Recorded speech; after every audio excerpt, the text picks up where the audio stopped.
Hey guys, it's Heather here with Underwater Panther, and today I wanted to talk about the Aries or ESTP archetype. And so I am pulling from my ebook, and if you're interested in purchasing this ebook, the information is in the description below. I believe it's about 177 pages. And it has a lot of visuals as well as text, so can take the layperson of astrology and psychology, and it is all organized. There's nothing out there like this, so if you're interested, do check that out. I do appreciate all of your likes, subscribes, purchases, gifts. Everything is immensely appreciated. Alright, so I'm going to start with disclaimers. Not all Aries or any sun sign will express their personality type the exact same. There are many different subtypes. Males and females also express differently.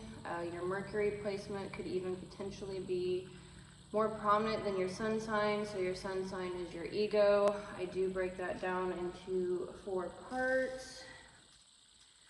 Oh gosh, I'm gonna show you the key card quickly. This is also in the ebook. So, I'm not sure if I put it back. I did a video the other day on this and I ended up deleting it. Let's see, where did I put that? Could be in here actually. Yep.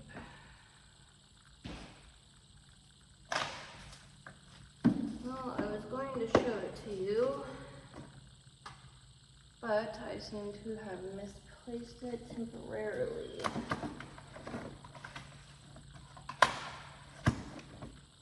Alright, well, anyways, I guess you're just going to have to go to the ebook to check that out, or you can go to my Aries ESTP playlist here on YouTube. Anyways, having a majority of a certain element as well as many other factors also come into play, especially your age and maturity. In other words, don't put yourself or others in a box when you first learn this information. So this is not an exact science. We are going over disclaimers. Everyone falls in a different place within various spectrums. For this reason, we should not compare ourselves to others, but rather focus on the pieces of ourselves and how they work together. There are multifaceted contributions to our mental makeup. Some factors are environment, genetics, traumas, etc. that alter how we act. So this is a spectrum and we all fall on different percentage levels. So the cognitive transitions, we have the ruler, exaltation, left field, and fall in astrology. And so that is broken down into the hero, parent, child, and inferior cognitive function psychologically. And so those are the cognitive transitions that I will be discussing today. So these cognitive transitions within our 4 sides of our mind are dynamic, not static. So they're always working together. Cognitive transitions have a positive and negative way of transitioning to each side of the mind. So I am focusing on the ego here. We also have the subconscious, unconscious, and superego. So right now I am focusing on the ego. FYI. Alright, so we lead with different percentage levels energetically. This includes how we play out our elements and modalities, or our temperament, our masculine and feminine energies within us, our introversion and extroversion, as well as our inner strategies and authorities. And I do get into human design as well. I take many different systems from Eastern and Western philosophies. So the human design is something that I've tapped into for the last 3 years, and Ra has actually done the same thing. He combines many different systems together, and so I do utilize that as well. So as dynamic as we are, we do tend to lead with certain energies over others. That is what I am honing in on and wanting you to hone in on as well.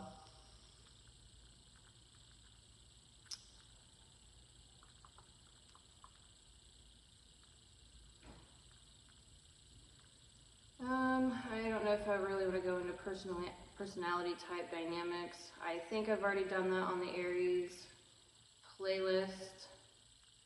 It's nice to see this visually. So I will briefly say that the hero cognitive function, which is our ruling sign astrologically, psychologically we tend to work on this between ages 1 and 12. And then the exaltation or parent cognitive function is normally developed between ages 12 and 20. And then the left field or child cognitive function, we normally develop around 20 to 35 or start to feel the pull to psychologically develop these cognitive functions. So the child, the hero is 1 through 12, parent 12 through 20, child 20 through 35, and then the fall, or otherwise known as the inferior cognitive function, we will start really working on that ages 35 and plus. So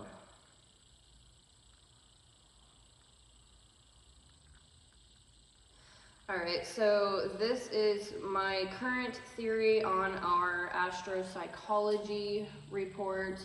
So there are 16 personality types according to the MBTI. I do definitely utilize C.S. Joseph when it comes to psychology, and then astrologically I am really involved with Dolo, Fernando, Santos Bonacci.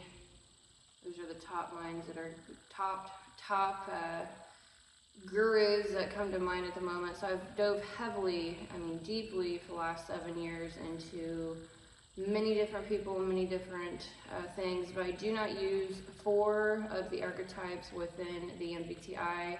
I am focusing on the 12 zodiac signs, and so that is a thing that you may come across and realize eventually.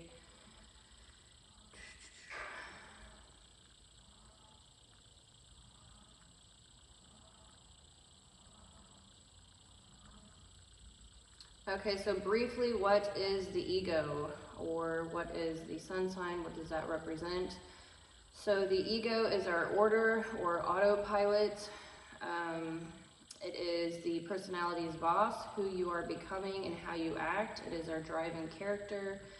And literally the ego, so we've got the ego, subconscious, unconscious, and superego. Now the superego is the rising sign according to astrology.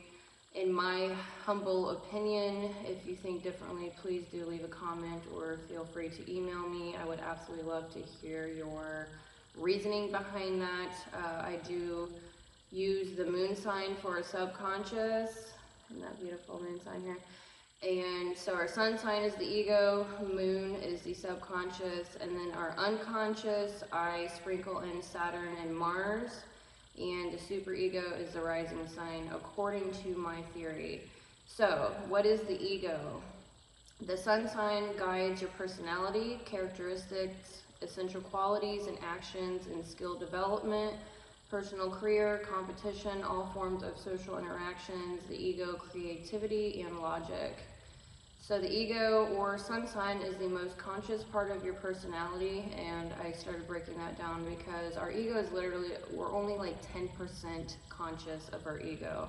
The rest of all that other gook in there in our birth chart, or whatever you want to say, you know, astrologically, psychologically, it goes a lot deeper than that, and we are pretty much unaware of how much like the subconscious, unconscious, and superego are pulling on our ego. It's like we will never truly understand ourselves, let alone other people.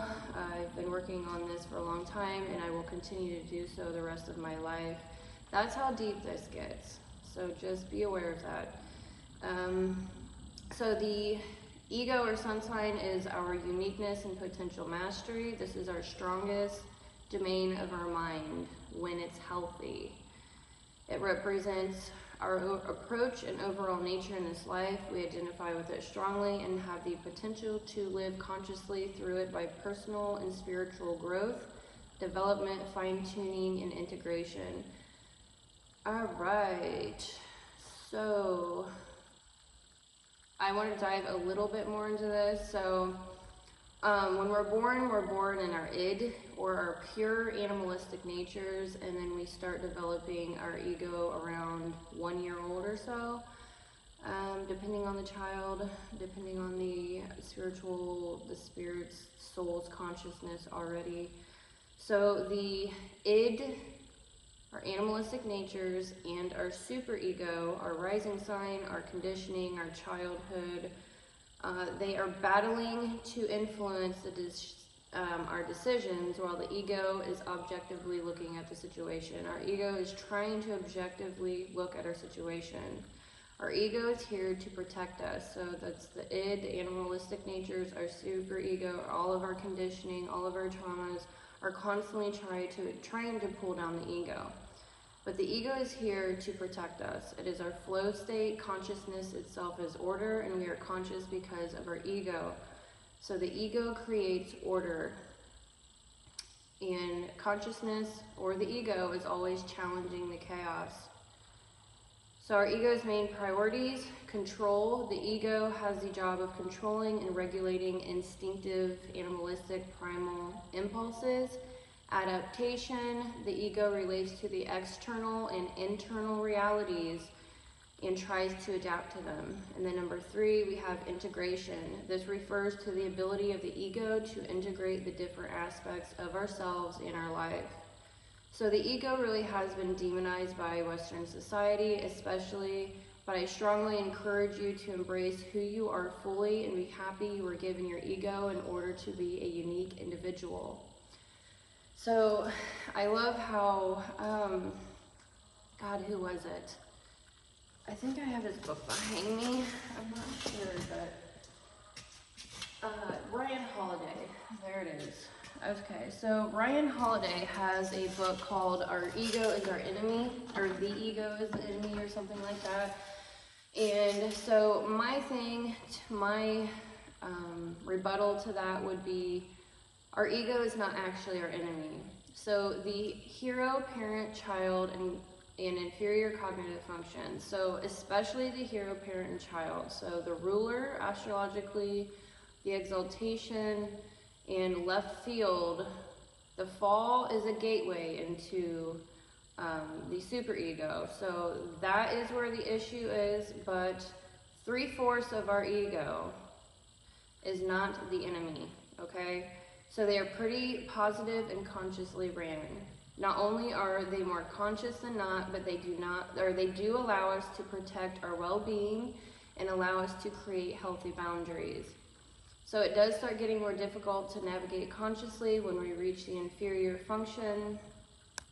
And because it is a gateway, I would not pin our ego as the enemy. Our ego is our powerhouse, our courage, and has our greatest strengths. So keep that in mind.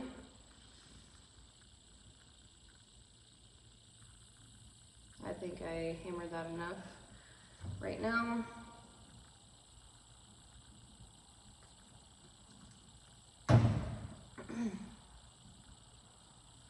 All right, so, excuse me. All right, so the Aries, or ESTP, is an artisan, so it is a fire sign. The primary, this is what I'm going to be breaking down in depth, okay? So they're considered the Persuader. I like to call them the ramrod. 30% of the population or so. Primary interaction, they are direct, initiating, and control. Secondary interaction, they are concrete, pragmatic, and interest-based. They like to test the rules, test traditions, live in the moment, and they have a mechanical aptitude. So each of those tiny little things I'm going to be breaking down in depth. No worries. And then the 4 sides of the mind theory. I don't really get into this, but it is something to be aware of because obviously every single thing is connected. Aries or ESTPs are very holistic minded. They understand we are just systems within systems.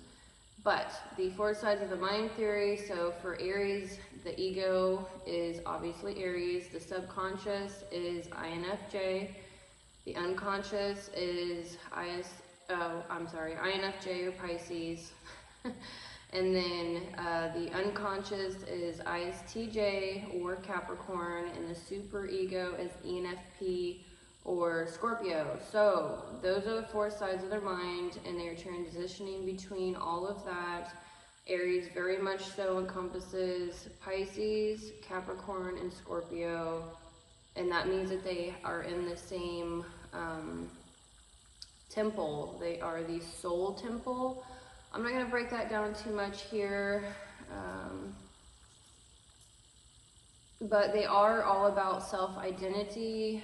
Character development is a huge thing. I'm looking here through a little bit of my notes. I've researched into it quite a bit, but I'm not too sure how much I want to get into that. But they are here to test others' integrity, and they are all about character development. So that's the soul temple with Pisces, Capricorn, Scorpio, and Aries. So those four archetypes are in the soul temple, and they're very much so trying to help themselves and others when it comes to character development and integrity, living in authenticity. All right, so I am going to start with the first house. So this is astrology. So the first house, there's 12 houses. The first house created Aries. So Aries encompasses everything within the first house. The first house quotation is I am. It represents personality, personal issues, and personal affairs, all things dealing with I am. Personal people, things, and places we go. Okay, so our personality, who we are becoming, who our best self is, and our highest potential, internally and externally. Our approach to life, our demeanor, basic abilities. This process of becoming a unique individual is one of the greatest contributions we make to the world in which we live. And it also represents our childhood or our upbringing, how we develop, and what is our view on life. So there can be a lot of conditioning here. So I will get into the rising sign. I am actually an Aries rising. This is the first ebook and first video series I've done on YouTube. So I absolutely love Aries. I have a whole hell of a lot of Aries energy in me. I totally get it. Energy, characteristics, qualities, whatever you want to call it. So the first house in our natal chart, our birth chart, is considered the ascendant or rising sign. This means the energy of your first house heavily influenced your upbringing, and this is for all of us. Not all of us are Aries rising, not all of us have a natural birth chart starting with the first house, but when you look at your rising sign, and in order to understand your rising sign, you have to have the correct birth time that you were born. It is essential.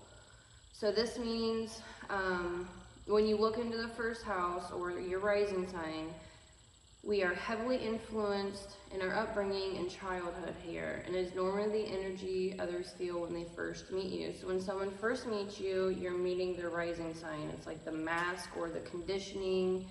It can be the values. It's how we really view life. A rising sign is a mask we wear when we are not opening up. It's like our defense or go-to mechanism. So when we first meet someone, do be aware that you are meeting how they were raised, their conditioning, their how they were nurtured when they were little. It's like their go-to, and then you will start seeing how they act, and how they act is their ego. And then eventually you'll get deeper and closer with somebody, and that's their moon sign. So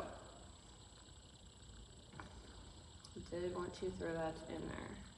All right, so Aries is the fire element. This is astrology, and then I'll get into psychology. So Aries represents the element of fire. To be more precise, Aries represents the initial spark. I will elaborate more on that now. So the fire signs are Aries, Leo, and Sagittarius. Fire signs tend to respond to things very quickly. They favor action. They're ready to go, take a risk, start a business, go on a trip. They are confident, idealistic, intense, and approach life with zest and enthusiasm. Here is an energy to conquer, lead, and travel physically and mentally. So the fire represents, now this is so deep, so deep. I hadn't heard this from anyone besides Dolo, and once you understand that fire, excuse me, geez. Okay, this is really, really deep here. Fire represents seeing and feeling and expressing those things, okay? Seeing and feeling out the world that it's in. Seeing and feeling. So we are talking about seeing as in perceptions, logical, it's very logical, seeing and feeling. And that's feeling obviously is in the water emotional world, but they love to express what they see and how they feel, okay? So fire signs can tend to come across as emotional. I have to Google because I'm a water sign. I'm a Pisces. By the way, 12th house, Aries rising. All right, so Aries must act, Leo must lead grandly, and Sagittarius explores unknown places and ideas. Leo is charming and can use that to get what they want, but Aries is forceful and more domineering. We have Mars and the Sun here. Venus in fall and Saturn, Venus in left field and Saturn in fall. I'm going to break all that down, but Aries are very forceful, so much more than Leo and Sagittarius. Sagittarius is kind of like, you know, the colt, you know, the young horse that just wants to go explore. They want to just run around and be free and do whatever, and they're mutable. And then we have Leo as the they're more of like a king energy. They are like the fire, the campfire, so they want you to look at them. It's a creative, entertaining energy. It's still playful, okay? So both of Leo and Sagittarius are very playful. And when it comes to Aries, Aries is the warrior. They are the emperor or empress, and they're very domineering. They're very competitive, and they're a ramrod, so they're gonna just get out of my way, you know what I'm saying? They're very quick paced. They probably talk fast, walk fast. They are always on a mission. They're always like holding this fiery sword, and they're on a mission, and they are actually kind of intimidating. I get that a lot. All right, so Aries rules the head. So Aries has to be ahead of things so it can control what's coming behind it. They won't put themselves in a situation until they know they're ahead or how to get ahead. Contrary to how everyone always says, they just leap without looking all the time. So when they're younger, they do tend to like ramrod and leap off the cliff without thinking about consequences. We have SE Hero, which is all about I want to gain experiences and I'm going to throw myself into things and learn on the way. It's very tactical. And then NI, introverted, intuition, inferior, that is strategizing for the future. So they don't think about consequences, especially when they're younger. They have to learn the hard way in life. They have to, you know, they're going to hurt themselves quite often. They're going to be jumping off of things. They're very adventurous. That goes for all the fire signs, but especially Aries and Sagittarius. So when they're younger, they're not thinking about consequences, but when they do mature and get a little bit older, they will tend to not put themselves in a situation like that. They're going to be thinking, how am I going to win this? And I'm not going to get in something unless I win it. So they can be leaders. They normally are leaders because it's hard to intimidate in Aries. If they are intimidated, they will most likely be prepared anyways due to all the energy they have. So Mars and the Sun, they have a heck of a lot of energy. They're the initial spark. They are a starter type.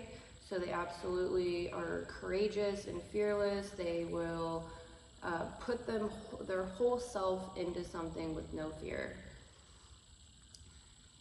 So if you play with fire, you're going to get burnt.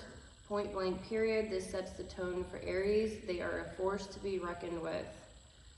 And that is why I call them the ramrod. Alright, so their modality, so that was the elemental part of their temperament astrologically. Now we're going to go into,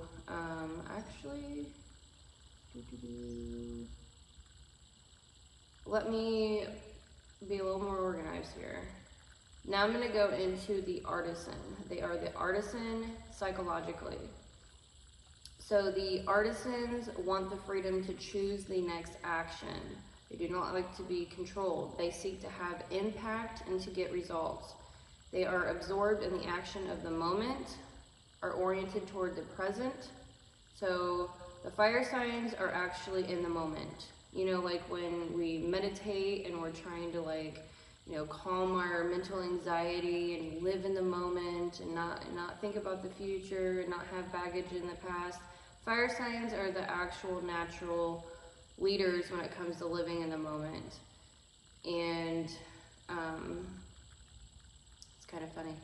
So they seek adventure and stimulation. They hunger for spontaneity. They trust their impulses. They tend to be pretty lucky, especially Sagittarius. And their ability to solve any problem they run into. They are gifted tacticians, deciding the best move to make in the moment. The expedient action to take. So they are pretty much all about expediency. It's quickness. It's what can I do now and get this going here. Artisans are the temperament with a natural ability to excel in any of the arts.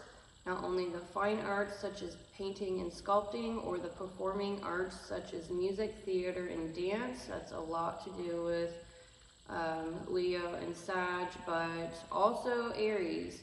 Aries more so the athletic, military, political, teaching, being a professor, things like that. And they all have a mechanical aptitude, so they do love tearing things apart and they're able to put them back together. And they are really good at wheeling and dealing, the art of the deal in business. So Aries are, in my opinion, the most entrepreneurial, and then probably Gemini or ENTJs. And Capricorn ISTJs. Pisces, I would throw them in there. I think Soul Temple is very entrepreneurial because they need their freedom of choice. They don't want to be bossed around, but they're also extremely creative, and they need that outlet, so they have to create their own businesses normally.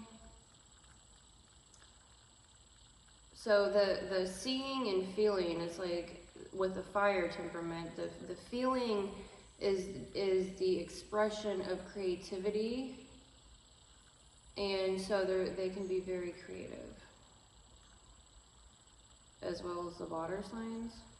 Alright, so I had to scroll down. Let me get back up here. Alright, so now we're going into the modality astrologically. So they are a cardinal sign. Cardinal signs are the most assertive and the most interested in initiating change. Their mode of activity is to start new things. They easily begin things and respond well to new ideas. They are self-starters. Crisis motivates them. They achieve control by remaining one step ahead of everyone else. Now, I did say that they were a starter type, and I totally lied or misspoke on that. And it's like, I feel like they're a starter type because they're cardinal, and this is the astrological part of it, but they are a structure type, psychologically. So that means that, okay, so the 4 structure types are Taurus, ESTJs. They are known as the overseer. So they are really good in middle management. They're structuring the organization. of a business. And then, so this structure is all about social structure, and that can play out in many different ways. Then we have Aries, or the ESTP, and they are considered the Persuader. So they're structuring the logic. They're trying to make sure that people are not stupid. They can be very good lawyers, teachers, you know, the professor, or just like even just whatever career they are in, they tend to be at the top. So they are structuring, they are leading. And then we have Geminis, or the ENTJ, also known as the chief. They are normally the CEOs of a business. They are in charge. They're team leading somehow of some sort. And then we have the ENFJ, or Cancer, also known as the mentor. So the mentors, they are really good at teaching. They normally like to teach the younger population. Aries normally teaches at a higher level of education. So the mentor, they're also really good. Cancers are really good with organizing the home, making sure people feel at home, events, you know, food, for example, just structuring that type of thing. So structure type. There, I got that nailed. I feel better. I don't want to give you any bad information here. Not that it's bad, they're a structure type psychologically, but they're also a cardinal sign, Aries or ESTPs. So, cardinal signs, they easily begin things and respond well to new ideas. They are self-starters, crisis motivates them, they achieve control by remaining one step ahead of everyone else. Aries seeks leadership and control in general. Cancers control emotions, home, and family. Libra tries to control partnerships. These are all the cardinal signs. And then Capricorn controls, uses, and exploits the material environment. They are an earth sign. All right, so the for cardinal signs, things are always happening. This is usually because they're doing the starting. This is very much so in their temperament, because they are initiating, they're starting new things, initiating new things. So the 4 cardinal signs are at the first month of each season, and Aries represents the beginning of spring. So the Aries or ESTP's main objective is to initiate and create new ways of seeing and feeling. All right, so now I'm going to go into the Aries embodying spring. So this is seasonal. Each personality type very, very much so encompasses the season.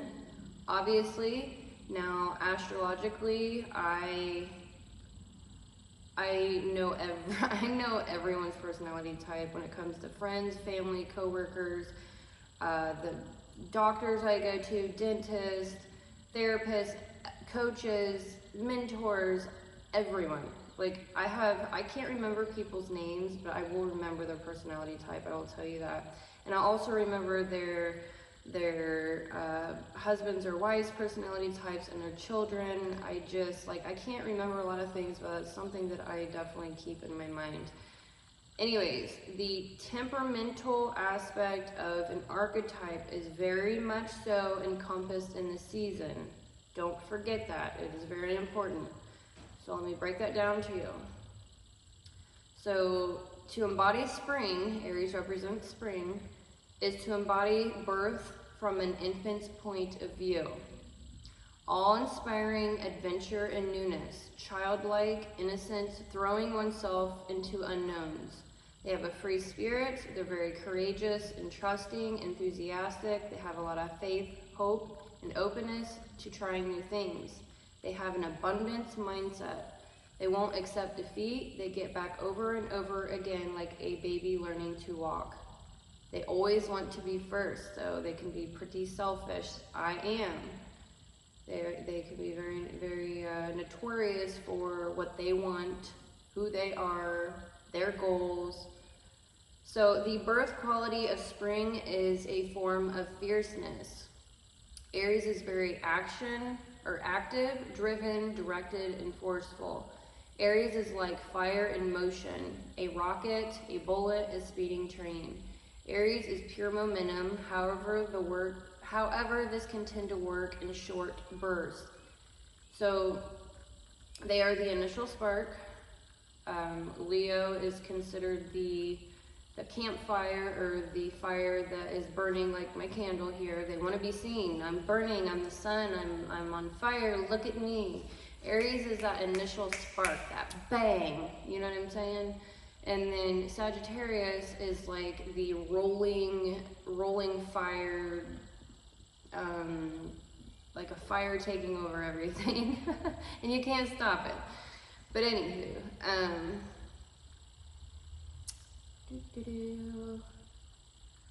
so the Aries or ESTP have major, deep, burning trust, enthusiasm, and faith in their own journey.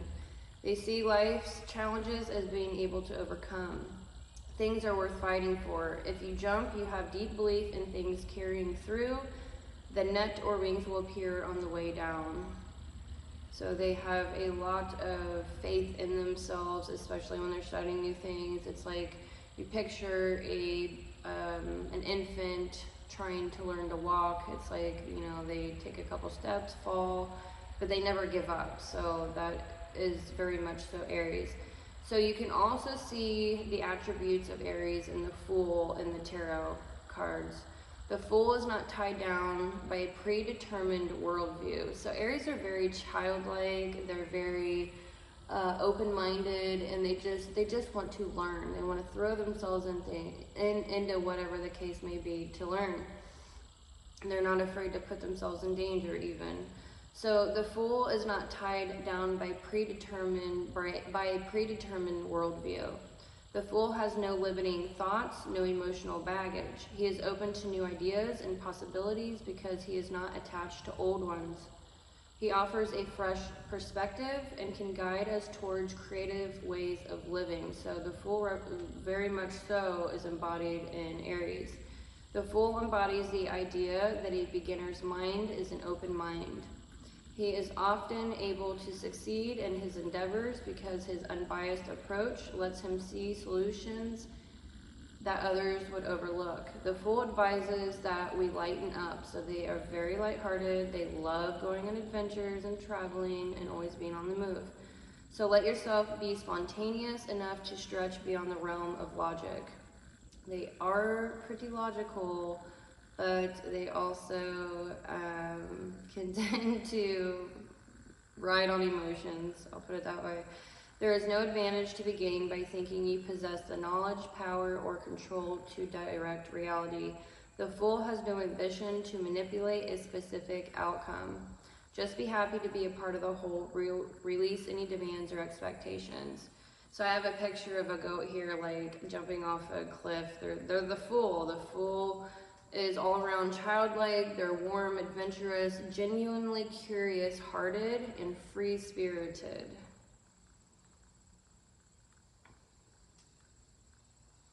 And there's also a quote here. I've got like a red super sports car, you know, it goes fast. And it says, you become a genius by taking the dangerous curve successfully. So that's an Aries thing, I'll tell you that right now. All right, so I'm going to get in a little bit into the masculine and feminine energies. So Aries are considered the most masculine personality type, so I think it's important. So the Aries archetype holds a lot of warrior, masculine energy within it. It also embodies the Emperor or the Empress. Aries leads with masculine energy. So, you know, they do say psychologically, in order to pin, I don't like to say that, but in order to gauge on a spectrum here in percentage levels, which personality type is masculine, more masculine or more feminine, that normally corresponds psychologically with introversion and extroversion. So your extroverted personality types are more masculine and your more introverted personality types are more feminine. It's another way to look at it. So, they are known to be one of the most alpha personality types. This means they are more assertive, logically action-oriented, and competitive. Very, very competitive.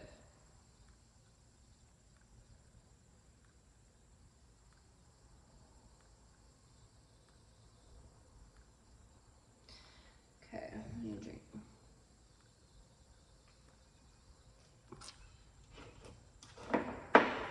Okay, so Aries deep down feel like they need to be first. This is the masculine father energy.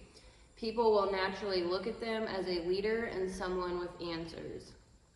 So they feel a lot of responsibility with being the leader, and not only being the leader, they embody it. So they can be very, very disciplined and very structured when it comes to being very critical on themselves, because they have to hold a high standard because they're number one.